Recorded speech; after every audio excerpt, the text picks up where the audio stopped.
Today's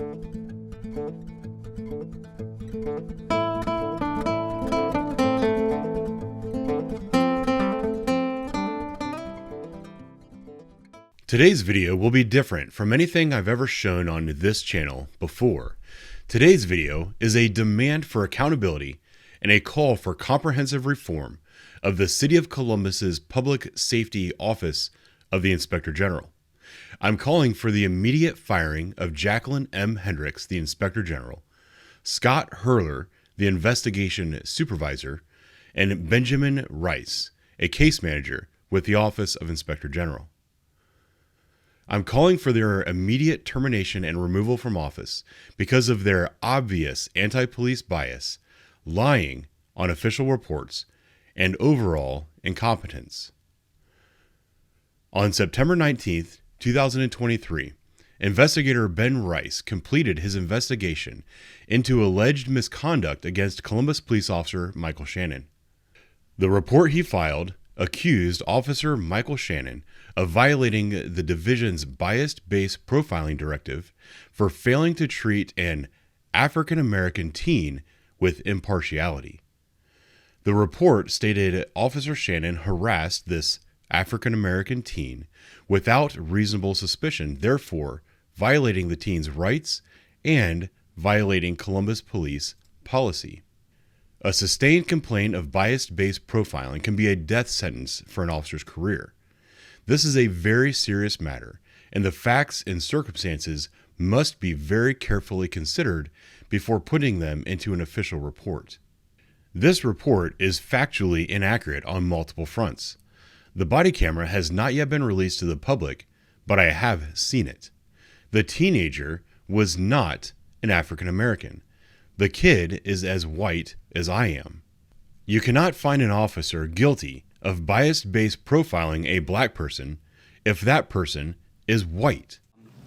Was a person stopped or was a person singled out in any particular fashion by that person based on race, sex, sexual orientation, gender identity or expression, color, religion, ancestry, national origin, age, disability, family or military status, or any other status that's protected by federal, state, or local law or ordinance.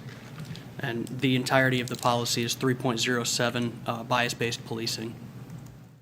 The other problem with this report is that Officer Shannon never stopped the teen. He simply drove alongside the teen as the teen was free to walk down the sidewalk. This interaction between Officer Shannon and the teen is what is known as a consensual encounter. I also have the entire packet from Mr. Rice's investigation. Mr. Rice never talked to the teenager or the mother who filed the complaint. I have the intake call from Michelle Stevens, the teen's mom. She never stated or gave any impression that her son was African American. The officer was never asked any question about the teen's race. Mr. Rice simply made up these facts in order to fit his anti-police agenda. He most likely assumed the teen's race after listening to this video of the teen complaining about the officer. 4 times this dude just keeps stopping me and harassing me. Bro, it's sad I just gotta walk around and record now because this dude won't leave me alone.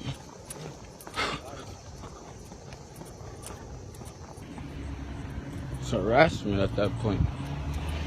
Nothing but it.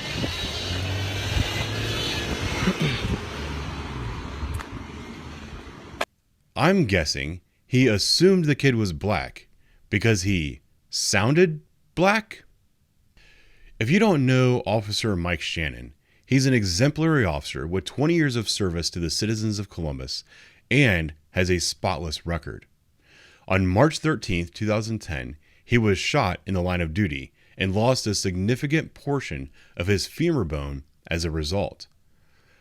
Officer Mike Shannon is so dedicated to the city and his role as a police officer that he turned down an easy life of collecting 100% disability and fought for 7 years to regain his physical abilities and return to work as a patrol officer.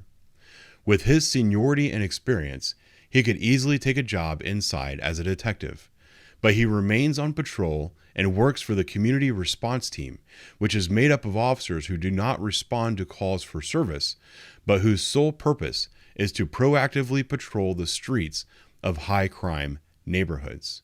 I also have the recordings from the interview conducted with Officer Mike Shannon about the incident. Officer Shannon stated the teen stuck out because he kept looking over his shoulder as the officer drove by patrolling the neighborhood. The teen, later identified as Logan Stevens, was wearing a hoodie with the hood pulled up over his head on a hot 90-degree day. Officer Shannon stated this appeared to be suspicious because on hot days, people who pull hoodies up over their head and cover their face are often involved with criminal activity. He recognized the teen, but he couldn't remember his name. Officer Shannon asked the teen for his name, and the teen refused. So Mike drove away and searched the department's mugshot database under his own badge number, and was reminded that he had in fact arrested Logan in the past. Officer Shannon also stated in his interview that Logan was present during a shots fired call that he investigated about a year prior. Why did you initiate it?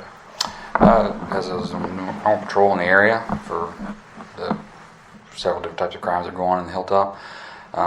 I observed him walking, and he gave me several over-the-shoulder looks, like checking where I was at in relation to him, which to me seemed fairly suspicious, as well as he's wearing a long-sleeve hoodie with a hood up, and it's about 90-degree day, severe humidity, like extremely hot, all very suspicious behavior. So I just watched where he was going. So I pulled up and just began a conversation with him consensually throughout my passenger window, and just asked him.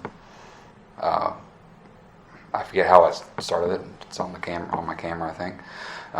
But just inquired, how he's doing, because he was looking at me several times, like watching my track, which, in my experience, someone's kind of being suspicious about that or wondering what I'm doing, so they might be doing something wrong. Okay, so you're pulling up behind him. You guys see looking over his shoulder, wearing the hoodie, and you're like, "Oh, you start the conversation. Is this something you typically do?" Yeah, I mean, I knew he was a young kid, so I was just inquiring what was going on with him, and didn't get out of the car, didn't block his path, just pulled up alongside of him as he's walking, drove alongside him for a little bit, went and asked some questions. He immediately became evasive and kind of confrontational about it, and tried to explain to him what I was doing. Sure. So this is a normal part of your job? Absolutely. Okay.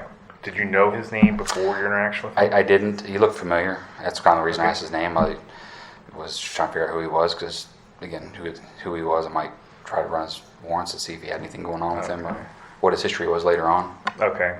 So you didn't know his name before? No. Okay. What does suspicious look like to you? In this circumstance. In this circumstance. In this nature. Okay, as I already described, he sees me and immediately watches me several times over his shoulder to see what path I'm taking with my cruiser. Also wearing the hoodie with the hood up when it's so hot. Most normal people, when it's hot in the summertime, are going to be in as cool as clothes as possibly can. Hoodie's up, kind of darkens his eyes around. Makes me wonder what's going on. Sure. With his actions and what he was up to. Okay. When did you learn of his name? A few minutes after the initial contact. Broke contact. He said he was going to the store. I was over actually watching a different house. Went on to another task, but while I was waiting to see if I saw anything on that, I was pulling up information if I could find on him, and I found him in our mugshots. I was pretty sure it was the same person. Okay. So I, ascertained what I thought was his name at that point. Okay, so throughout that body-worn camera, he doesn't ever give you his name, and you said later on you went through mugshots, and how were you able to find that search? Because you've only got a face at that point. Right, but I believed I'd already arrested him at one point. I couldn't remember his name. I knew roughly where he lived at, so you can do a parameter search on there for my badge number and the precinct of arrest and juveniles, and just start tracking back down through. Okay. And I saw the name, and I was like, oh, I bet that's him. Okay. And he'd actually had a recent mugshot that was pretty close to what he looked like now. Okay. Because it'd been a year since I'd seen him Sure. in the past. Okay. This is probably the second interaction I've had with him. Didn't recognize him because it's been over a year since I last seen him. Okay, that situation did involve gunshots being fired at somebody, and he was detained for that. I had spoken to his mom. I had spoken to his mom a number of months ago. I don't remember when it was, when she was having problems with her significant other having a domestic situation, and I was helping to try to track him down. Ran across the mother while she's talking to the other officers, and I'm asking how Logan was doing, and concerned for him. So I had zero animosity against this young man from the jump. Okay, mom was telling me how he was doing good down with relatives for the summer, doing well. Didn't recognize him because he's changed a lot since I'd seen him. So I appreciate that is 100% going back. Like, I have zero animosity towards this kid.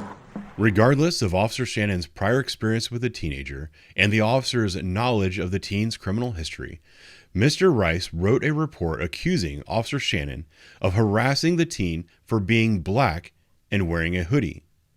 Jacqueline M. Hendricks, the Inspector General, signed off on this report and sent it to the Columbus Police Civilian Review Board, who agreed that this was an obvious case of bias-based profiling and recommended the Chief of Police take disciplinary action against Officer Mike Shannon. We're looking in the Division Directives Manual from which that policy was taken. They do have a definition section in the back of that. However, the definition for harassment is not defined back here.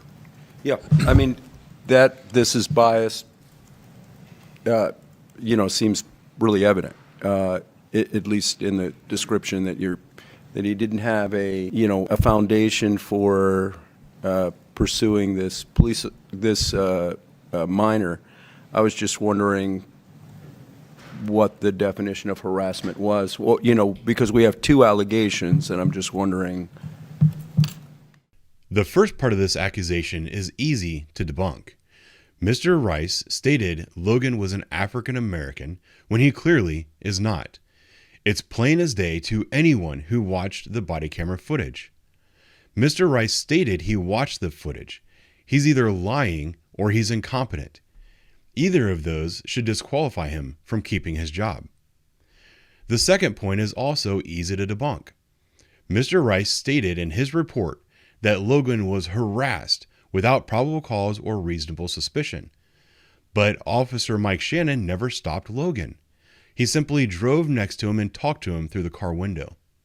Officer Shannon can be heard on body camera several times, telling the teen he is free to go. Officers don't need a reason to talk to people as they walk down the street. Officers are allowed to talk to any citizen they want. Mr. Reese and the Office of Inspector General accused Mike Shannon of violating a policy that does not exist. The technique used by Officer Shannon is clearly defined by the courts as a consensual encounter. This is a concept that officers have drilled into their heads every year during their annual in-service training. I've pulled up a recent case from the Ohio Court of Appeals to help the viewer understand the definition of a consensual encounter. The Fourth Amendment to the United States Constitution protects individuals from unreasonable searches and seizures. However, not all interactions between police officers and citizens are a seizure under the Fourth Amendment. The United States Supreme Court has recognized three categories of police interactions with members of the public. 1. A consensual encounter, which requires no objective justification. 2. A brief detention, which must be supported by reasonable suspicion. And 3. A full arrest, which must be supported by probable cause. A consensual encounter occurs where the police merely approach a person in a public place, engage that person in conversation, request information, and the person is free to not answer questions and walk away.